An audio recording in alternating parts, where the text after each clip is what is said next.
Assalamualaikum Ustaz. Waalaikumsalam. Bolehkah membayar fidyah dengan nasi kotak? Boleh. Nasi kotaknya, tapi jangan dikurang-kurangin ya takarannya ya. Ya. Kalau pakai nasi kotak nggak apa-apa, cuman takarannya juga harus sesuai. Itu aja. Ya.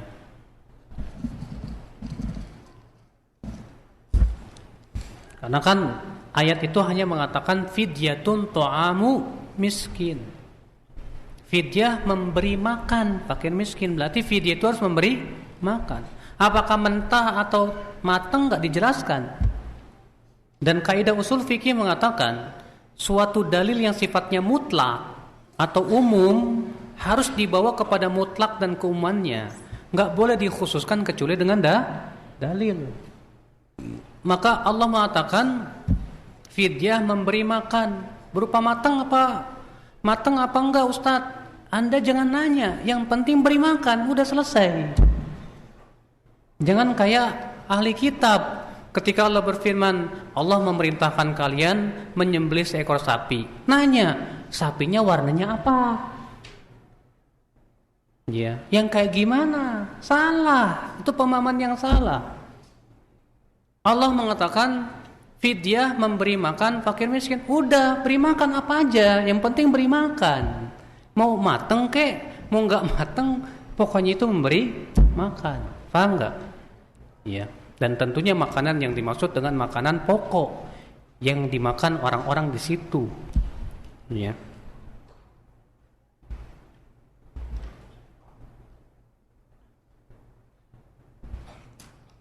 Saya kalau habis sholat sunnah yang dibaca istighfar sambil nunggu sholat wajib, hukumnya bid'ah nggak ya Ustadz ya?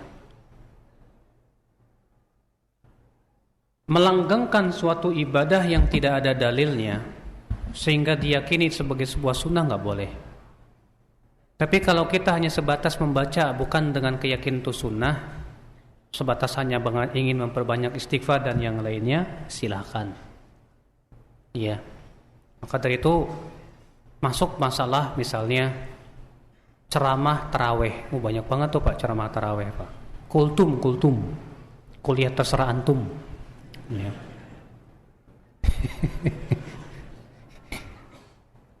Itu di masyarakat kita Pak. Sebagian masjid itu seakan-akan tuh sunnah Pak.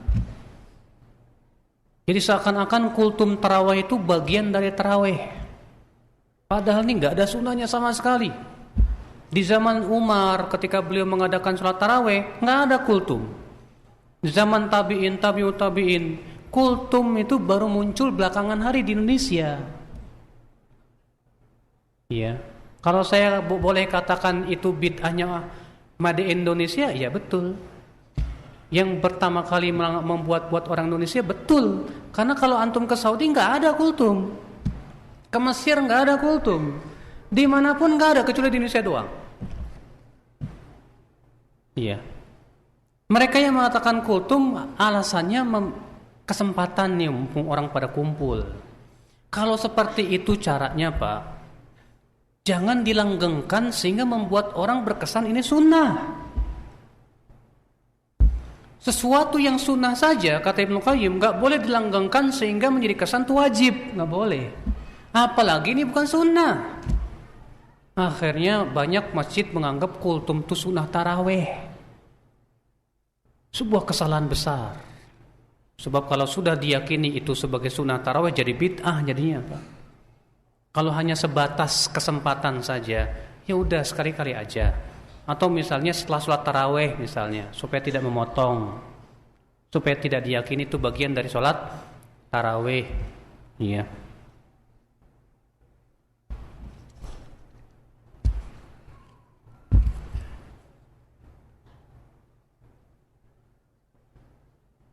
Kebetulan diberi kepercayaan untuk mengawali imam taraweh awal malam Ramadan.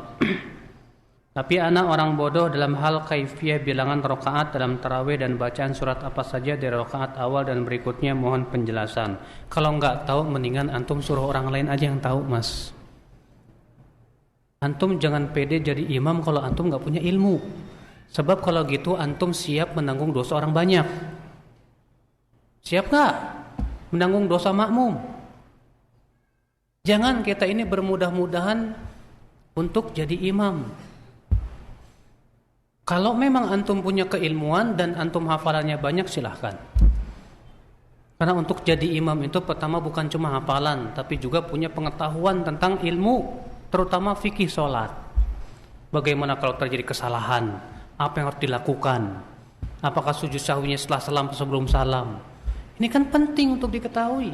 Kalau antum gak punya ilmunya, aduh jangan deh pede-pedean begitu, ya bahaya mas. Kan sudah sebutkan tadi hadisnya, kalau imam salah, makmum dapat pahala, imam dapat dosa. Lah gimana itu? Udah gitu antum makharijul hurufnya ngaco juga, gimana coba?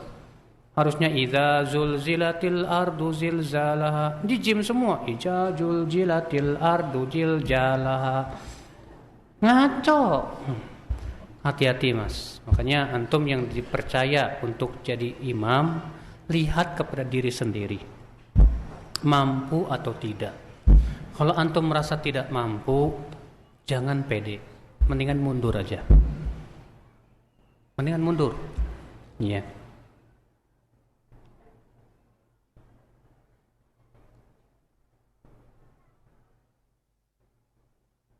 Apabila sedang sahur tiba-tiba adzan, apakah makanan yang sedang dikunyah boleh ditelan? Ada hadis yang dihasan oleh Syekh Albani, apabila seseorang dari kalian sedang memegang gelas dan adzan terdengar, fala yadhahu hatta yaqdiya min, jangan diletakkan sampai dihabiskan.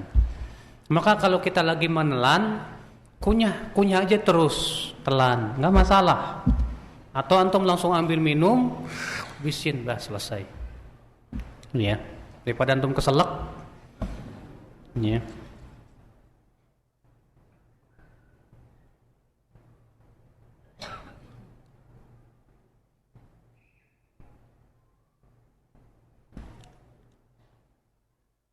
Apakah penentuan hari dalam Islam dimulai dengan maghrib?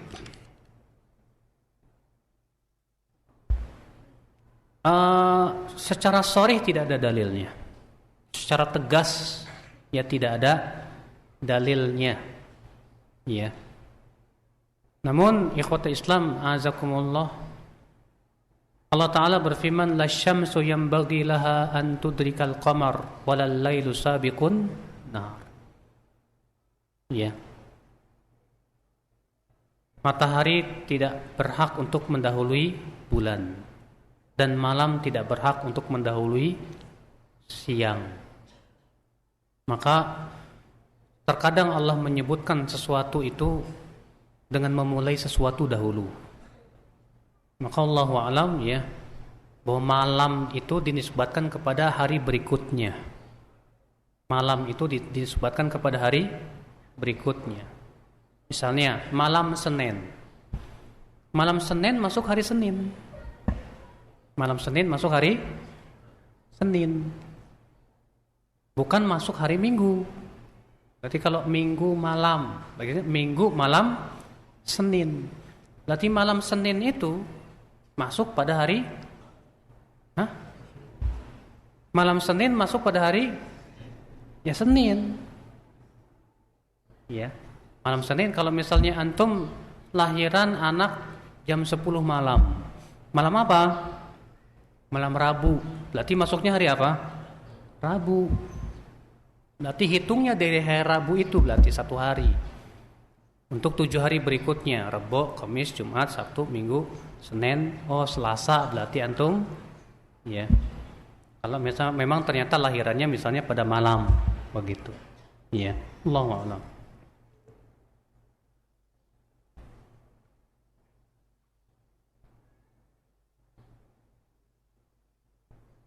Apakah sama pahala dan berkah sahur di hari-hari biasa selain di bulan Ramadan? Sama. Karena kan hadisnya mutlak. Sesungguhnya Allah dan malaikatnya bersalawat atas orang yang bersahur. Enggak dijelaskan sahur untuk Ramadan, apa sahur untuk Senin Kamis. Sama semua. Kan sudah sebutin tadi kaidahnya. Suatu dalil yang mutlak jangan diikat dengan sesuatu kecuali dengan dalil. Suatu dalil yang umum jangan dikhususkan dengan sesuatu kecuali dengan dalil. Dalilnya jelas, sesungguhnya Allah dan malaikatnya bersalawat untuk orang yang sahur. Sahur yang mana? Nggak dijelasin. Berarti semua masuk semua sahur. Ya. Nah ini kaidahnya Pak. Nah, makanya para sahabat itu Pak, mereka pemahamannya seperti itu. Mereka tidak berani untuk mengkhususkan kecuali dengan dalil. Contoh misalnya, ketika Allah turunkan alladzina amanu wa lam yalbisu imanahum bidzulmin ulaika lahumul amnu wa hum muhtadun. Dan orang-orang yang beriman dan tidak mencampuri keimanan mereka dengan kezaliman, mereka mendapatkan keamanan dan mereka dapat hidayah. Apa yang terjadi? Para sahabat datang ke Rasulullah dan mengatakan, "Hai Rasulullah, ayat ini berat sekali ya Rasulullah. Siapa di antara kami yang tidak pernah berbuat zalim ya Rasulullah?" Karena ayat itu mengatakan orang yang beriman dan tidak mencampuri keimanan dengan kezaliman. Kata zalim di sini mah umum. Masuk padanya zalim berupa maksiat, zalim terhadap diri sendiri, zalim kepada orang lain. Sehingga mereka bingung, Rasulullah ini berat sekali ayat ini. Kemudian Rasulullah mengatakan, ya, yang dimaksud zalim di situ syirik. Baru setelah ada dalil, mereka faham, oh, maksud zalim dalam ayat itu syirik. Jadi begitu Pak. Jadi pahami hadis itu ya dengan seperti itu. Ya. Salah enggak ya? Kalau mau sholat sunnah dengan sholat wajib pindah tempat, sunnahnya begitu, tapi enggak harus. Berdasarkan riwayat Abu Daud, bahwasanya Nabi SAW apabila telah selesai sholat wajib dan beliau mau sholat sunnah, beliau maju atau beliau mundur. Itu dalam riwayat Abu Daud. Dan ini hanya perbuatan. Kaidah usul fikih mengatakan sebatas perbuatan tidak menunjukkan kepada wajib, kecuali bila ada perintah. Sedangkan ini hanya perbuatan. Berarti hukumnya apa? Sunnah. Ada hadis riwayat Muslim, Nabi melarang. Rasulullah melarang menyambung sholat dengan sholat berikutnya sampai ia berbicara atau keluar. Nabi SAW melarang menyambung satu sholat dengan sholat berikutnya sampai ia berbicara atau. Berarti kalau antum habis sholat maghrib, nggak boleh langsung berdiri untuk sholat sunnah, nggak boleh. Sampai antum zikir-zikir dulu, berbicara, atau antum pindah tempat keluar. Artinya sahih riwayat Muslim dalam sahihnya. Ya. Nah itu ya akhi, azakallahu wa iyyakum. Nenek saya pikun, tidak bisa puasa dan sholat. Apa harus bayar fidyah? Iya, kalau memang ternyata tidak bisa puasa dan dia sudah pikun, lemah, maka bayarkan fidyah. Jika anak-anaknya tidak ada yang peduli, bagaimana hukumnya? Dosa itu. Anak-anaknya tidak peduli, dosa. Iya. Karena mereka tidak berusaha untuk membantu ibunya dalam beribadah kepada Allah Subhanahu wa taala. Bagaimana hukumnya i'tikaf bagi wanita yang dicerai suami tapi sudah habis masa iddah? Apakah boleh i'tikaf? Wanita boleh i'tikaf. Ya, dengan ijma' para ulama. Karena dahulu para istri-istri Nabi sepeninggal Rasulullah i'tikaf di masjid. Ya. Bahkan di zaman Nabi pun juga sebagian istri Nabi ikut i'tikaf. Ya, pernah Nabi SAW mengizinkan istrinya yang bernama Ummu Salamah apa Aisyah saya lupa untuk ikut i'tikaf. Rupanya istri Nabi pun bikinlah kemah di sisi kemahnya Nabi SAW. Rupanya istri-istri Nabi yang lain cemburu, pada bikin kemah lagi. Akhirnya Rasulullah pas masuk masjid, ini kemah-kemah siapa? Banyak sekali. Kata para sahabat, ya Rasulullah, itu kemah-kemah istrimu. Semuanya mau i'tikaf. Waduh. Akhirnya Rasulullah ia menyuruh istri-istrinya jangan itikaf di malam. Akhirnya Rasulullah tidak jadi itikaf di bulan itu. Dan beliau qada itikafnya di bulan Syawal. Gara-gara itu beliau tidak jadi itikaf. Ya. Jadi akhirnya itikafnya di bulan Syawal. Boleh enggak ibu-ibu sholat tarawih di rumah? Akhi, perempuan yang lebih utama memang di rumah.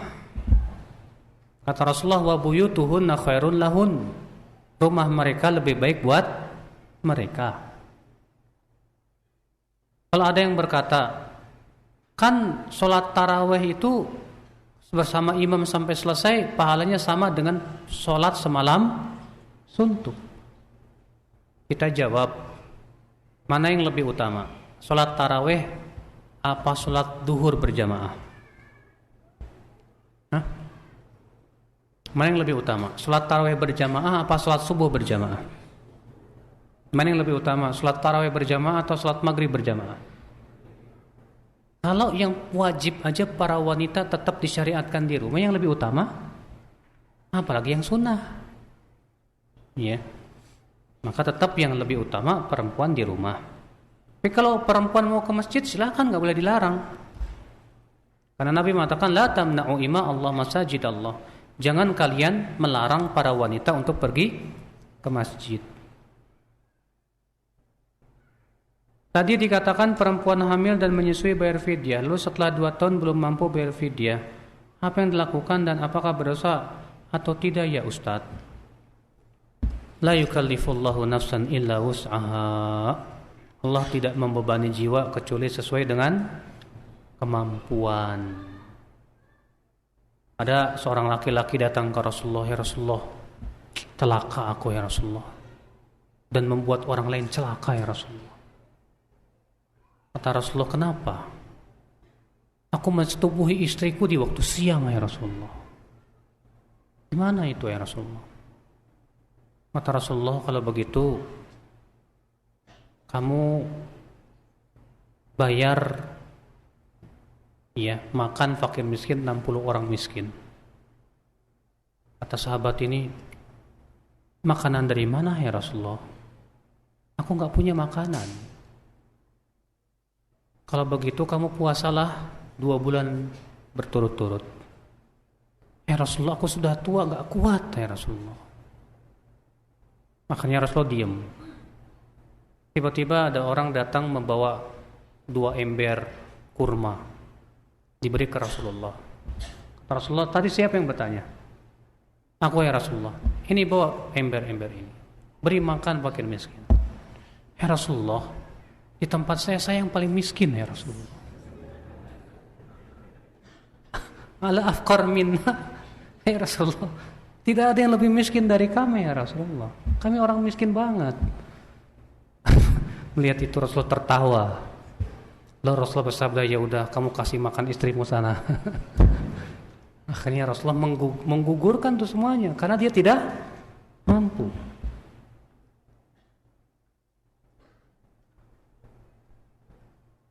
Kapan batas waktu bayar fidyah berakhir sama dengan waktu bayar qada?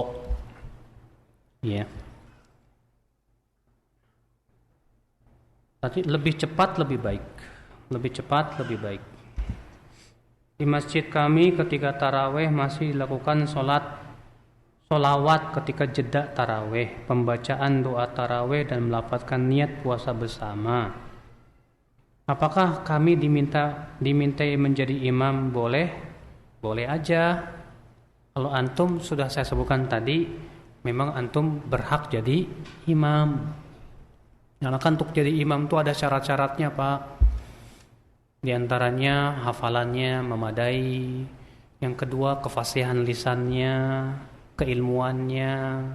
Gak boleh sembarangan jadi imam tuh. Ya, kalau memang antum menganggap Ana insyaallah bisa, ya udah jadilah imam. Tapi ingat, antum tetaplah amalkan sunnah Nabi Sallallahu Alaihi Wasallam. Iya. Memakai obat tetes mata batal nggak puasanya? Nggak. Karena yang batal itu dengan kesepakatan para ulama makan, minum, atau yang sejenis dengan makan dan minum seperti apa? Infus. Adapun tetes mata atau suntik di pantat itu enggak membatalkan. Ya.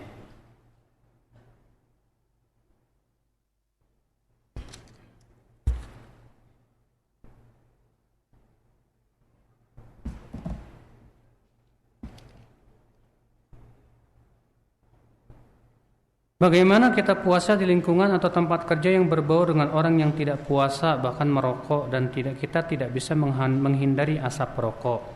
Apakah puasa kita batal? Tidak batal. Karena masalahnya kita tidak bisa menghindar. Ketika kita berusaha menghindar, ya terisap juga, nggak sengaja namanya, Pak. Sama ketika antum ngelewatin tempat berasap, banyak asapnya kecium. Atau antum lagi goreng sesuatu, lagi puasa, aromanya kecium, ya.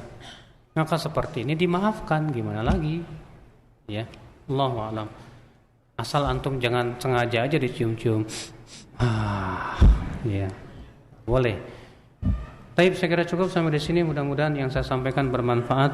Wabillahi taufik, dan saya ucapkan kepada antum semua selamat menghadapi bulan Ramadan. Mudah-mudahan Allah memberikan kepada kita semuanya kemudahan ya selama bulan Ramadan nanti sampai akhir daripada bulan Ramadan. Ini saja, subhanakallah bihamdik, asyhadu an la ilaha illa anta, astaghfiruka wa atubu ilaik. Assalamualaikum warahmatullahi wabarakatuh.